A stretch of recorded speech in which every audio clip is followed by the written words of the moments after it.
Hey guys, Comet here. Welcome back to Auction Not Included. In the last episode, I got in this nice housing unit up here. So all of my duplicants have been moved.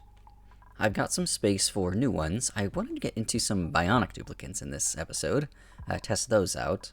But between episodes, I got the transportation spine all the way up to the top of the map. I can see the space biome now, and it connects all the way down to the very bottom. So my duplicants can get to any height now very easily, and there's a couple of things I want to do in this episode. Number one, I want to dig out all of the map now, well, probably not all of it, but a good majority of it, now that I have easy access to any level. While my diggers are digging out the map, I want my builders to come over to here and put in the final portion of this whole Arbor Tree farm here.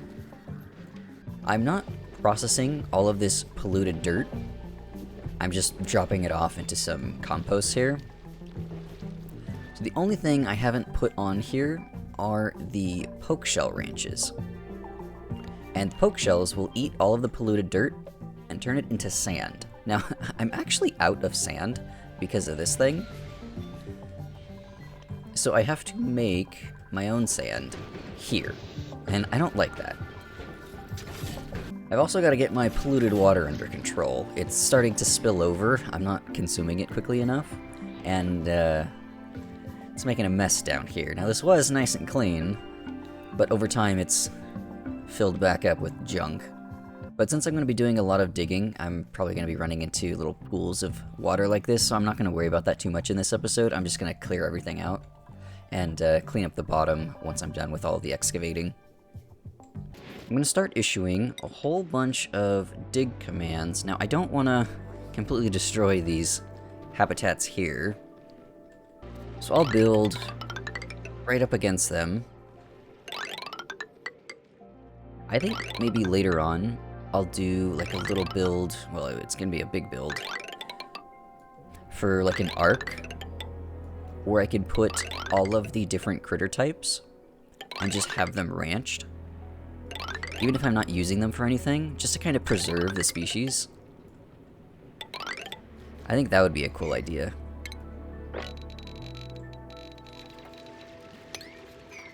So while all of my duplicants are busy over here, I'm going to come back over to the Arbor Tree farm here and sketch out the poke shell ranges. Now this is already calibrated sizing-wise to the dimensions of a ranch.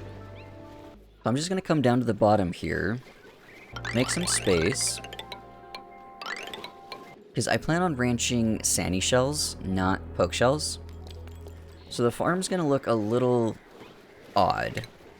In order to get poke shells to turn into Sanishells, they just need to exist in clean water. The problem is the amount of clean water would actually flood all of the stations and stuff inside the farm. So instead of putting everything all at the same height, I'm going to raise up this portion here. That way I can put in the grooming station, the drop-off, and the feeder all on a raised platform. And then to get that to tile, I could just do something like this. There's just a little portion that's kind of like moved up a little bit. But this whole area here will be water, where all the poke shells can hang around in and increase their chances to lay Sanishells. Now, the reason I'm going with Sanishells instead of poke shells give molts, which can be turned into lime, which can be turned into steel. But Sanishells, instead of dropping molts, they'll drop seafood, which I can cook into surf and turf with all of the barbecue that I'm making from the slicksters and the pips. I do need to change this right here a little bit on both sides. Otherwise, I won't be able to get the little extra height I need right here. I need to move the insulated tiles up one. So the flooring here has to be a little deformed to compensate for the farms down here. Now I can get rid of this section. And this section. I'm going to set this to poke shells now.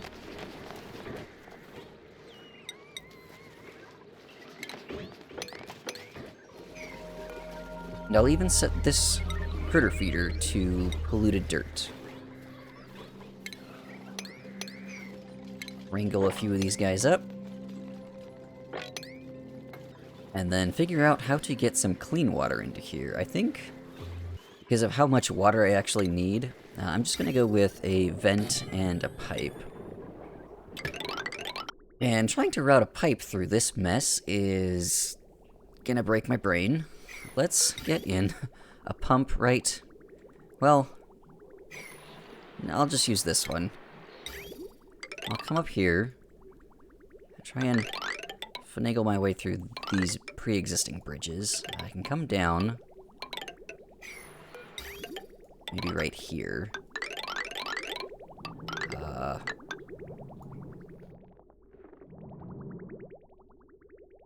So here will work.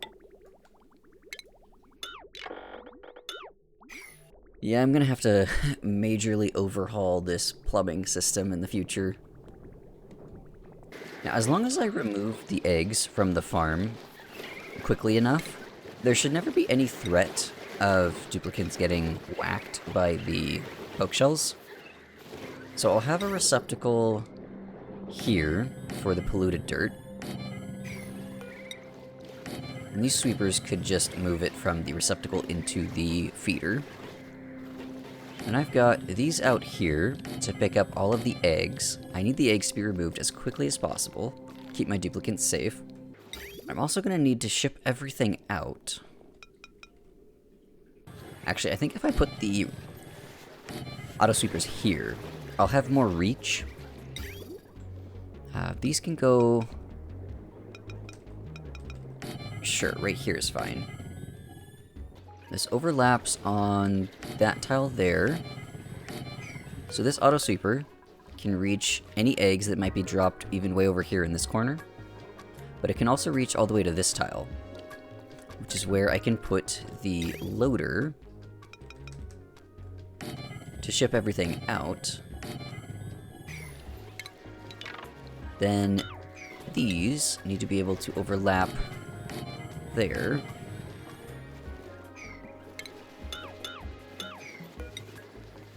And then the final one overlaps here. Okay, perfect. And I'll just copy that on this side. Then to get power into all of this, I think I'm actually going to steal some power just from this cable here.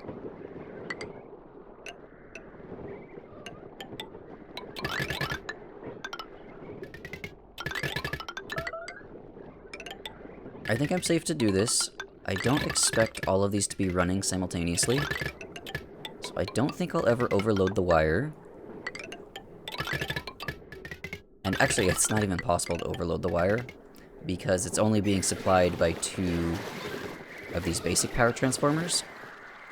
So these transformers will actually throttle the throughput of the wire to be the maximum load of the wire. Now I can think about the shipping. I'll do the egg and sand output first.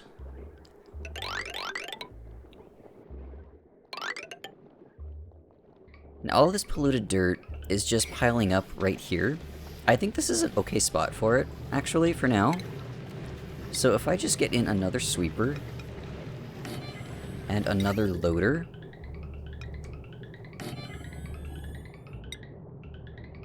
I could just send all of this down. I guess running it through the flooring would be fine.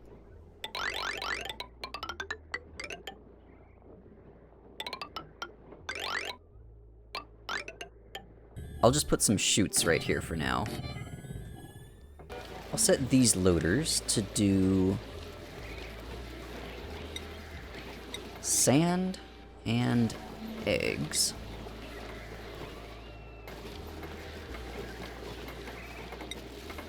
Now with these additional farms, I'll be asking a little too much from my ranching duplicants, so I definitely need to take on some new ones.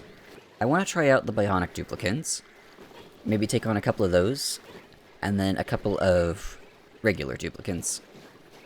Now there's only 6 unique Bionic Duplicants, and since I plan on having 2 of these housing units, I could do 3 in each.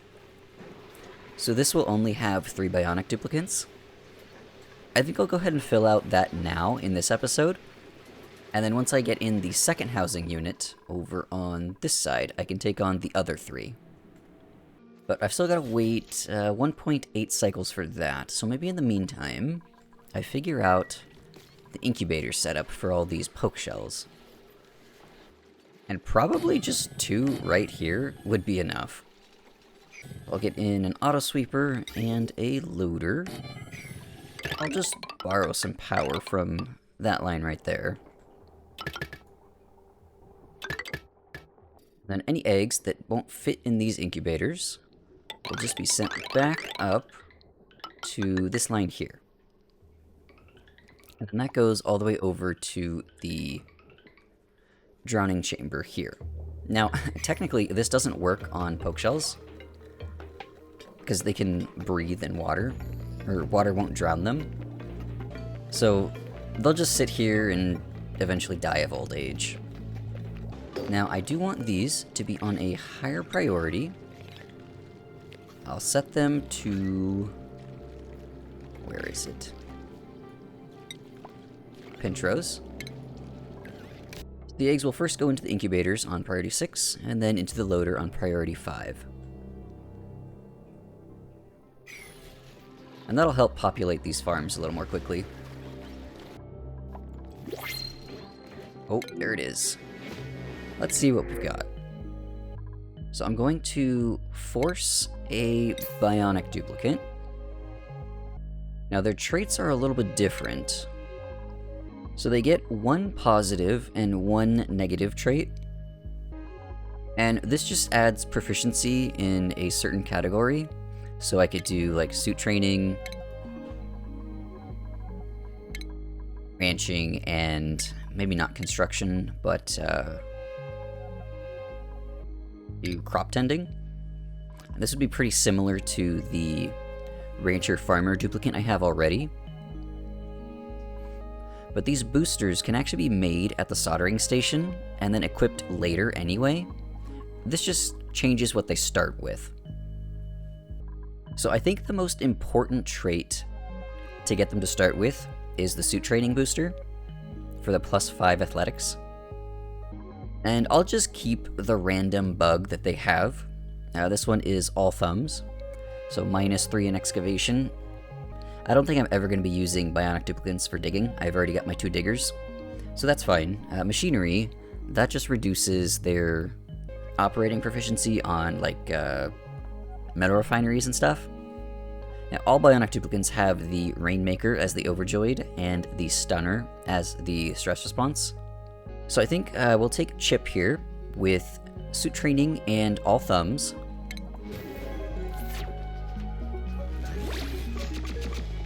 I get a bunch of power banks here and some free gear balm. Now I want him to immediately go. Where'd you go? There you are. You need to go put on an Atmos suit immediately. Alright. Popped eardrums. That's okay. He'll get over it. If we take a look at the skill tree here, Chip, this is very different. They don't get any morale bonuses from learning these things like other duplicants do. They have interests, which can increase morale if they get skilled into that. Bionic duplicants don't have that, so all of their morale needs to be provided by their living conditions. That's why I wanted to get the housing unit in place first, because managing morale on Bionic duplicants is a little more difficult. So right now, Chip can only have 2 different boosters, but if I upgrade booster processing here, it unlocks another slot. And then I can craft these different boosters and then plug them in, so I could do crop tending and ranching, and Chip now has space for those. So if we go to the soldering station here, I want to make the crop tending and the ranching booster, but it looks like I'm out of resources to make these. What do these take? I need microchips, and those can actually be made back over here, the power control station, or dropped from the Bionic Duplicant when they defragment. So I'm actually going to assign this bed here to Chip, away from all of the other duplicants, because they produce a little bit of light when they do that. So I might have an empty slot of beds here, and just do my 3 Bionic Duplicants here. That way they don't interfere with any of the other duplicants while they're trying to sleep.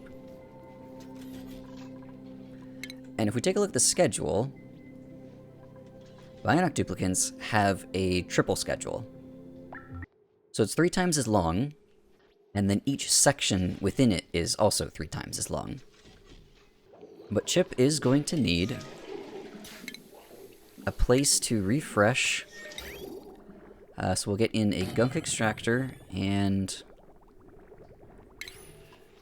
a lubrication station. Now the gunk extractor counts as a lavatory, so I can get in some sinks here. Then this area here would qualify as a bathroom. That way Chip gets some morale bonus. Because otherwise, he has no reason to go into here and get the morale bonus from this. But by putting the gunk extractor with some sinks, this will become a bathroom, and he'll get the morale bonus from using the gunk extractor, even if he doesn't use the sink. I need to plumb these. This will be crude oil. That's what I'm going to be using to lubricate them. I'll need an output here for polluted water, on the off chance they do wash their hands. And then right here, this will be the gunk output.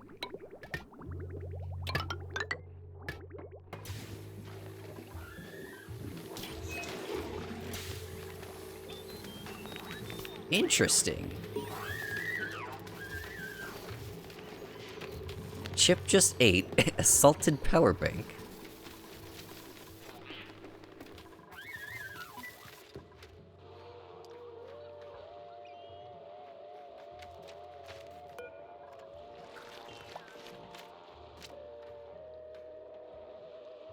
So they will actually get the banquet hall bonus.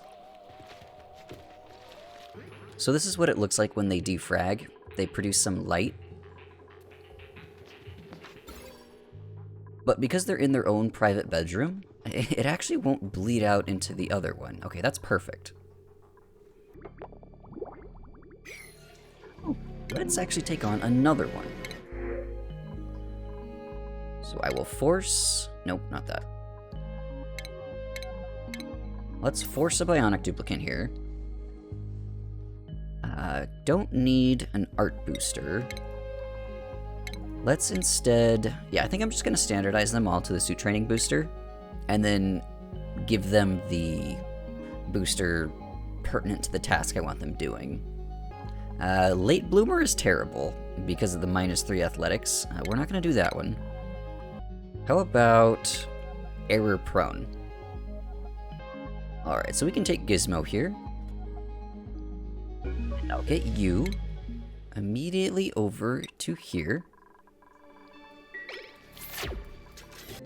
I also need to think about how I'm going to be recharging these guys. So using the power bank charger, getting a couple of these, and I'll run some power up like this. I think I'm safe to power that one from there. These take 480 watts each.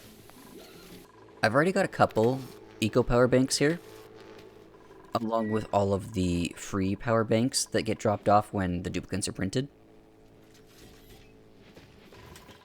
So I'm probably not going to need to recharge anything for a while, but it's nice to have them in place already.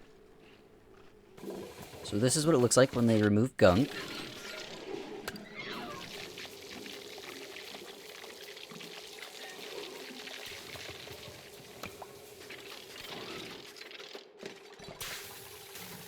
Oh, so they do get food poisoning germs, which means they do have to use the sink. Okay. Now I gotta figure out what to do with all this gunk. So I could boil it, turn it into petroleum and sulfur. Or I can use the apothecary to make gear balm. This requires a duplicant to actually operate the apothecary, though. So I think maybe I could have some kind of gunk boiler once I get a lot more of these bionic duplicants. For now, I might just put it in a box somewhere. So yeah, I think I'm just gonna store up all the gunk right here. And just not even worry about it. This junction is getting really difficult to deal with. I don't like it. So I'm just gonna route the clean water this way. Through some bridges here. I think that's a lot simpler. Don't need this anymore.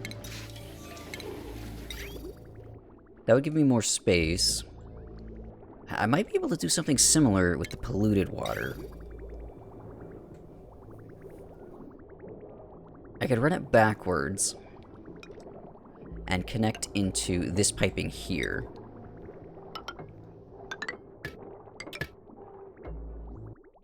And this is just infinitely cleaner. Because now I can sneak crude oil in, and it doesn't interfere. All the polluted water can escape, all the clean water can get in. It's a little messy here, but it works. As long as I don't go to the overlay, everything is fine. Now the hard part is getting crude oil into this pipe. I think I'll reserve the outermost pipe here on the right for crude oil. So polluted water will not be able to go into there. Or into there. Or there. Or there. Or there. Okay, that looks clean all the way up now.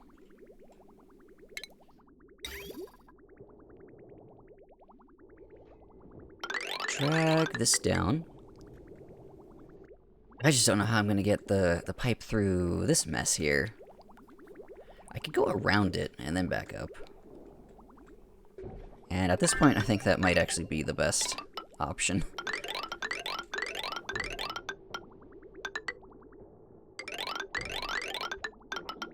Okay, and then it'll connect into there. I haven't quite standardized the piping down the center yet. Oh, but I've got another duplicant I can take on now. So let's do another bionic duplicant. Do we want an Edwirdo? Sure, why not? Let's take this guy. Let's give you the suit training booster. Error prone is fine. Go ahead and print you. And immediately get you moved. Back over to here. Right, here comes the crude oil. I think that's everything I need to keep these bionic duplicants happy. Now I've already got all 3 of the bionic duplicants I want for the housing unit I have already, but there's nothing stopping me from taking on more and then moving them later. I think these guys are pretty interesting, so I might just max out all 6 of them this episode.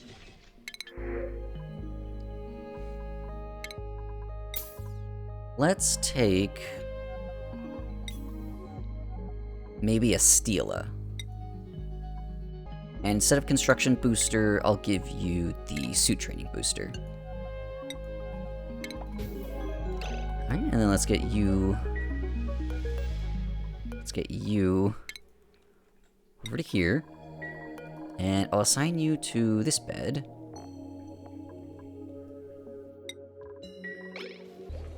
Oh, I actually caught them using the lubrication station. Alright, let's see. Do I want another one? Oh, of course I want another one. Who don't I have yet? I don't have this one. Sonyar. So let's go ahead and print you. You over to here.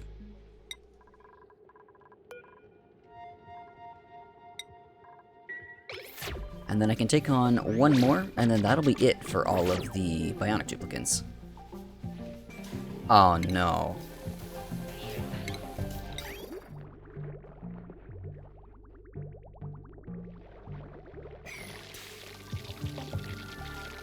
Okay, no, they're fine. No, they're not fine. Oh, no, no, no, no, no, no, no. So, if the Bionic Duplicants use the laboratories, then they'll get clogged. That'll generate an errand. A duplicant will come over and unclog it. But then the output still goes back into the same pipe. And the reason they used these instead of these is because both of these were occupied. So what I can do, come over to the door and just disable Bionic Duplicant access.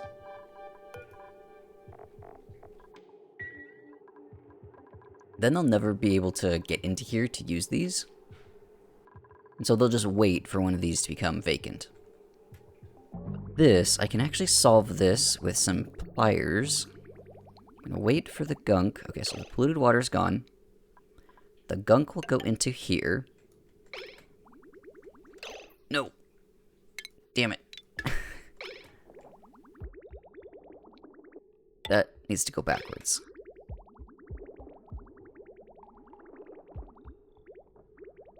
Okay. I think I'm good. Snip that.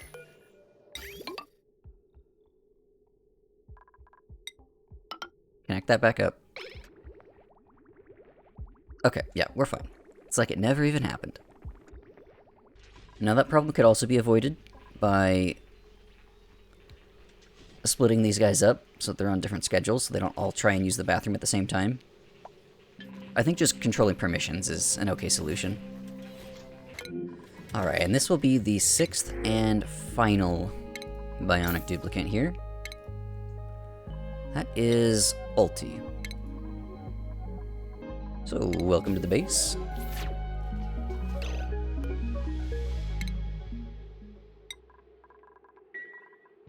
Now that I have all 6 of those, I want to turn my attention back to how I started the episode on the Pokeshell Ranch.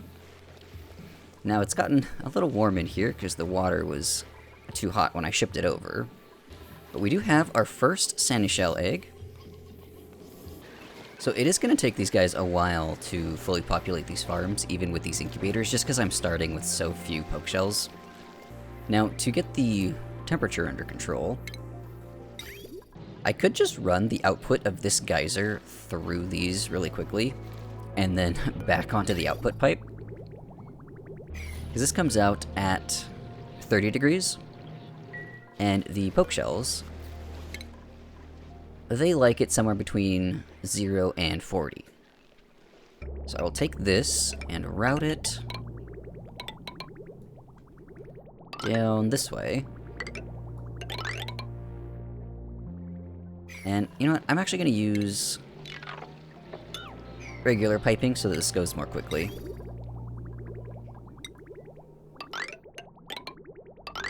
I do have 6 more hands to help out with things now, so it'll go a lot more quickly. We've got 26 total duplicants. That means I could only take on 1 more before this housing unit is fully saturated. Now the temperature of all of these ranches here will equalize at whatever temperature the incoming polluted dirt is at. If I take a look here, polluted dirt, as it's exiting from the ethanol distiller, comes out at basically 90 degrees. So if I were to just ship that dirt straight into here, without any extra cooling, this would all heat up to 90 degrees, and these guys would be really uncomfortable. So I think I'm actually going to keep this loop here, going backwards and around through it, so that this polluted water can keep this cold. Or, well, relatively cool. Alternatively, rather than just sending the polluted dirt out,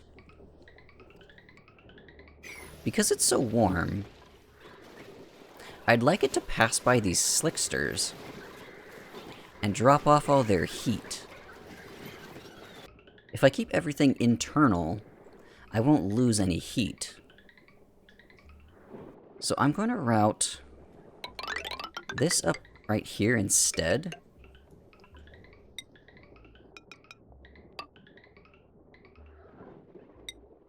And then here, I'll run it right past the slicksters, and then down to here, on this side. I think that would be better in terms of heat management. And I finally have enough microchips to make a ranching booster here. Let's go ahead and make one of those. And we will give this to... let's give it to Chip.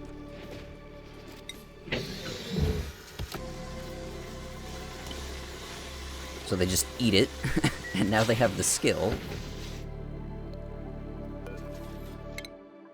But take a look at Chip here. He's got the suit training booster and the ranching booster now. So let's give you the ranching hat. Change your priorities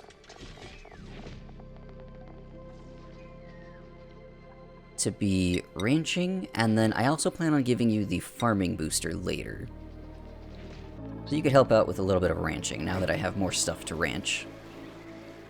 Now, this geyser's gonna go dormant on me in a cyclone and a half here.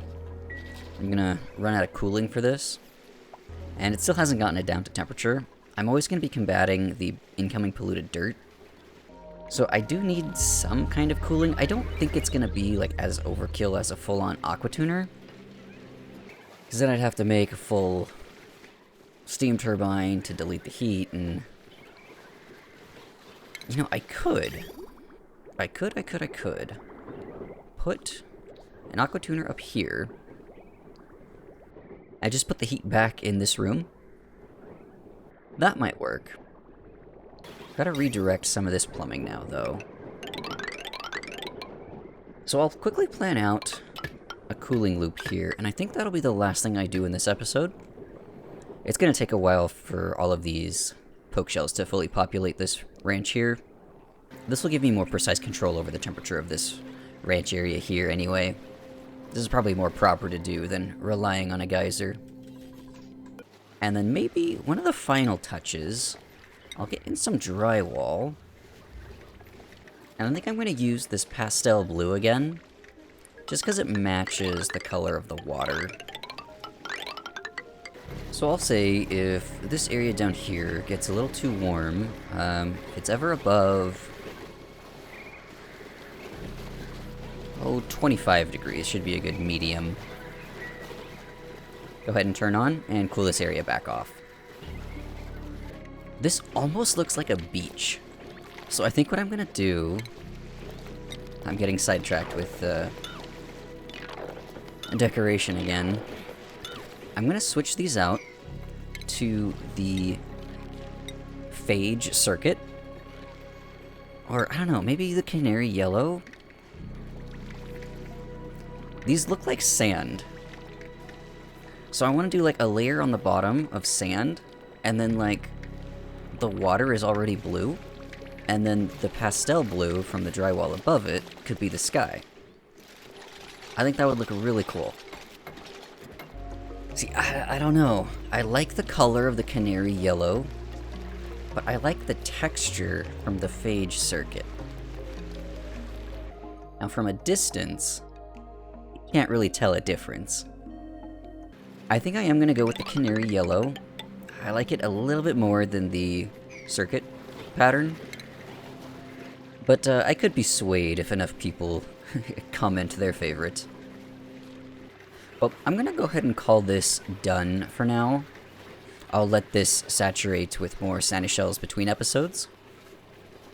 This should consume all of the, well, almost all of the polluted dirt from these distillers here. I would need a 7th ranch to actually consume all of it, but then it wouldn't be centered and it wouldn't look as nice. So the excess polluted dirt that can't be consumed from all of these, I'm just going to throw into these composts here to be turned into dirt that I could send to maybe like a mealwood farm later. So I'll go over the plumbing overlay. It's just a basic cooling loop. This is set to turn on if it's ever above 25. These incubators here will intercept any outgoing eggs. That way they can be put back into the ranches. Now this will produce a lot of sand. Now I do need sand. I've got less than a ton left. And all of my sand is actually going into ceramic production over here. I will need to figure out something else to do with all of this polluted water. I've got so much, it's just spilling over and accumulating down here at the bottom. I think on top of thimblereeds and arbor trees, I could also send the polluted water into pinch of pepper nuts so that I can supply the espresso machine, and also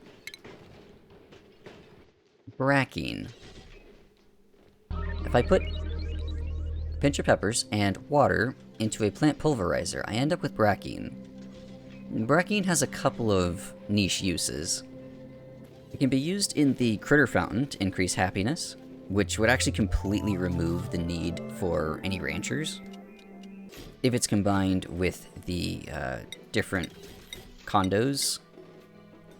But it's also required to make brack wax, which can be run through the molecular forge. Now this is a little bit later on than where I am right now. I need to actually get into exploring space first. But if I combine it with thermium and plastic, I end up with plastium. And this functions just like plastic, but it has a much higher melting point. So I wouldn't have to worry about these transit tubes ever melting if I'm trying to use these transportation spines in very hot areas. I'm also really happy about all of these Bionic duplicants that I took on. I've never had a chance to play around with these guys yet. And I think they integrate pretty well and complement the basic duplicants. At least once you have a whole housing unit set up for them with atmosuit docks. Now the major downside to these, that if they ever step into any kind of water, they can start shocking other duplicants. So it's very important to have an atmosuit dock set up before you take on any of the Bionic duplicants. That's why I waited for this whole setup here before I started taking any on. It is possible to do a run exclusively on Bionic duplicants. It's just going to take a lot more power from these power banks here. You don't have to worry about food. They use power instead of food. They still require oxygen like normal duplicants, though. I have to come up with a long-term solution for all this gunk processing, but I think all of these reservoirs here will buy me a lot of time to come up with something for that. I have been doing a little bit of digging in the background here. Opened up some more space. I'll keep doing that slowly as things progress. But I think the next episode, I'm really going to focus on better water management. And now that I have so much space to work with, I might even make these tanks bigger. And then looking even further beyond that, I think the next step is getting into space. Well, actually, I don't have enough steel yet.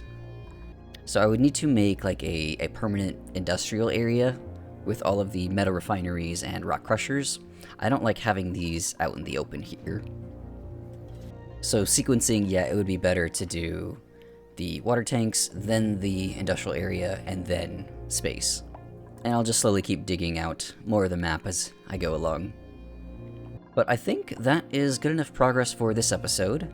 Got in all of the poke shells that I needed to get in a few episodes ago. Kind of took a little bit of a detour through the housing unit. That way I could take on all of the Bionic Duplicants. I think this is a good place to end the episode, so thanks for watching. I hope you learned something, and I'll see you in the next episode.